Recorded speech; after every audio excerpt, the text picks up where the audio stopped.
Hello, everyone. This is Dave, and I'm going to try to do a quick read through for one of Professor Jürgen Meltzer's History of Japan um, course. So let's take a look and see what we can find.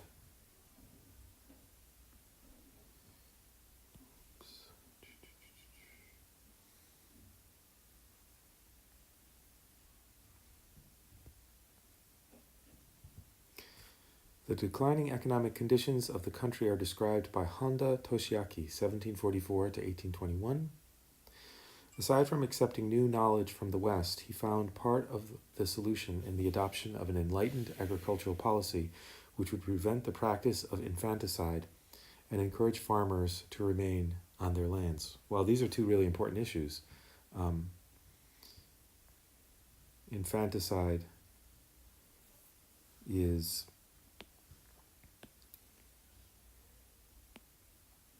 um, uh, I think I might have mentioned in class, I think this came up in another context, but infanticide is killing of a baby. And in cultures around the world in the past, um, babies were abandoned or killed for various reasons. Um, Sadly, often because boys were prized above girls. I'm not sure if this article is going to mention that as well, but in various countries around the world, sadly, that was the case. Just drinking some water there. So let's take a look. 5. Economic conditions in Edo and in the countryside, 1798. The system of keeping the daimyo and their families in Edo in alternate years, and through the and letting them report on the governing of their domains, came into being through the profound wisdom and thought of the great founder of the Bakufu. Not sure what Bakufu is, but I think we should probably highlight that.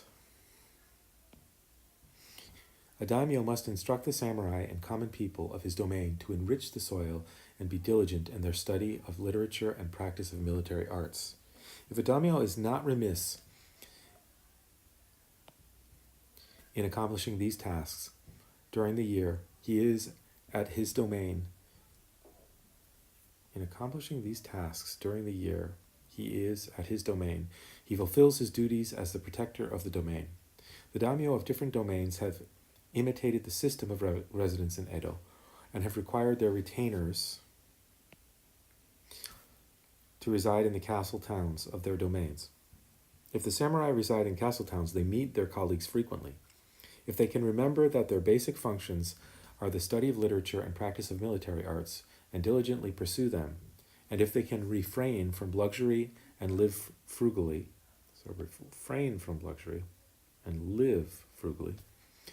treating the farmers well and sincerely nurturing them, then there will be no poverty.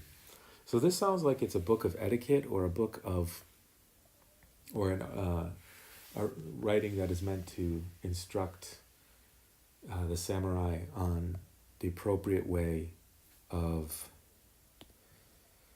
ruling in a way. So frugality, or to live frugally, means to live in a way that is not wasteful, in a way that is conserving of resources. So that is directly connected to refraining from luxury. Refrain means to avoid doing something. If a daimyo is not remiss means failing to do something. We often hear remiss in one's duties or remiss in one's obligations. That means they are, or someone is not doing what they should do. However, nowadays it is common to see a debt incurred by a daimyo increasing instead of decreasing, even when he continuously reduces the stipends due his retainers to pay for his debt to the merchants. There was an example of a daimyo with a stipend of 60,000 koku, whose debts multiplied and finally reached an aggregate of 1,180,000 ryo in gold. When he was not able to repay, a public suit ensued. In this case, if the daimyo assigned all of his income from the 60,000 koku for the repayment of his debts, it would still take 50 to 60 years to complete the full repayment. I doubt if all the daimyo are in this kind of financial difficulty. However, there is not a single daimyo who is not in debt with one or more merchants. How pitiful this is.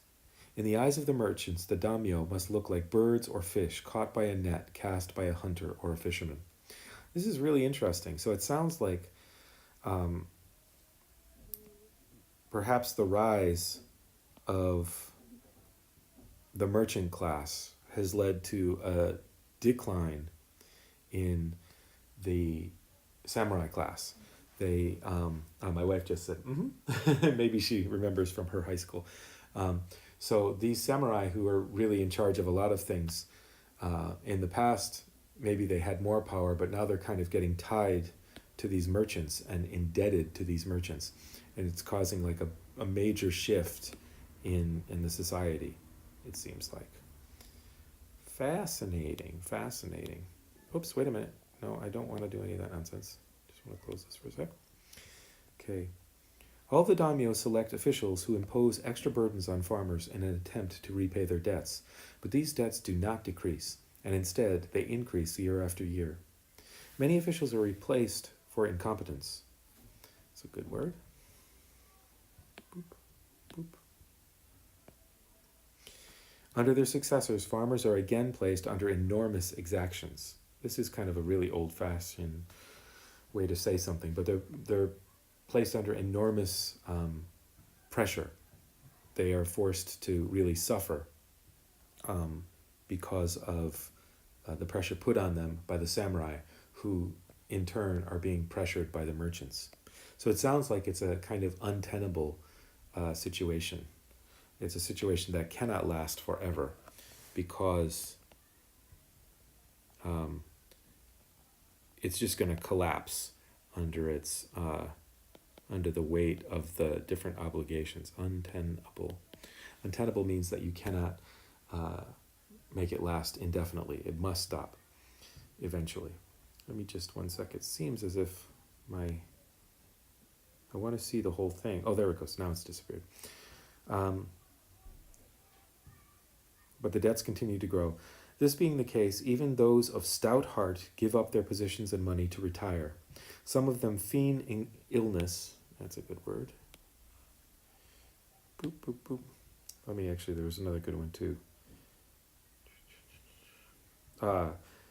Those stout of heart, those who are very brave or courageous, those of stout heart, will feign in illness. Feign means to fake.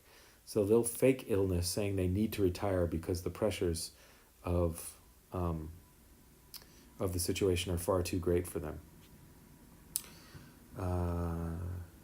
So they feign illness and refuse to leave home. Others lose their rational minds and die early. Wow. No matter how much thought they put into the matter to alleviate the difficulties, neither the daimyo nor their officials can find any alternatives.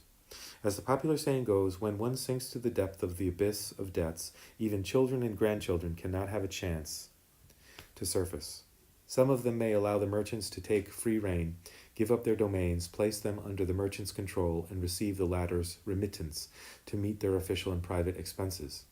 They can no longer give thought to keeping the functions ordained by heaven, tenshoku, under the grace of the deities and Buddha, and to protect and protecting and nurturing the farmers. Wow, so it sounds like there is a belief that there is a religious mandate that the samurai should, or the daimyo should, be in charge of this system and should control those under them. But it sounds like the system is so broken down and the merchants have placed such a great burden on the samurai that everything is falling apart and society might be unraveling or coming apart. Since the Great Famine of 1783, many of the fields and gardens previously owned by the victims of starvation have been abandoned. In the olden days between the regions of Kanto and O, there were so-and-so villages there and so-and-so districts there, but nowadays many of them are reduced to ghost villages without any harvest, and especially in the province of Oshu, 5 districts can count practically no harvest with their fields and gardens abandoned. Within the 3-year period starting in 1783, bad crop years and famine continued, and within the one province of Oshu alone, the number of those starved to death exceeded 2 million. The number of farmers in areas the number of farmers had always been scarce. With this large-scale starvation, abandonment of fields and gardens occurred in many places. Furthermore, if the evil custom of infanticide does not stop, the number of farmers may be reduced further and eventually they may become extinct. Therefore, unless the daimyo treat the farmers kindly and protect them and nurture them, this evil custom cannot easily be eradicated. This is really interesting. So, I think I mentioned in class that my wife works for an NPO that strives to protect children around the world and to educate children and to raise the status of women in the family and in society, which in turn raises the status of the general population in society. And reading about this, about stopping the evil custom of infanticide by raising the status of the farmers. It reminds me of that, because you cannot just go ahead and enforce one set of beliefs on another set of beliefs, even if that other set of beliefs seems, obviously horrible. You kind of have to convince people in a very real way, in a kind of bottom-up way. You explain and educate them to understand how a situation is wrong. Let me see. Yeah. Furthermore, if the evil custom of infanticide does not stop, the number of farmers must be reduced further, and eventually they may become extinct. Therefore, unless the daimyo treat the farmers kindly and protect them and nurture them, this evil custom cannot be easily eradicated. So, yeah, in this case, like the nurturing, in a modern context, would might be reflected as providing support and education to eradicate bad or dangerous or unhealthy or unethical customs. We look for the coming of an enlightened ruler who will establish a system of government based on the great mercy and compassion of the Buddha. Then, after so many years, that evil custom may stop and may bring about rich crops and prosperity to the country. I can only ask for great mercy and compassion. If an extremely poor woman becomes pregnant, send an inspector to find out, and give 2 bags of rice each year to the mother from the birth of the child until he is 10 years of age. Is 2 bags of rice a year enough? That sounds like way not enough. In this way, the evil custom of infanticide can be stopped immediately. I think that might be ambitious, to think that it can be stopped immediately, but one can hope. He hoped, I guess, or he at least said that he hoped.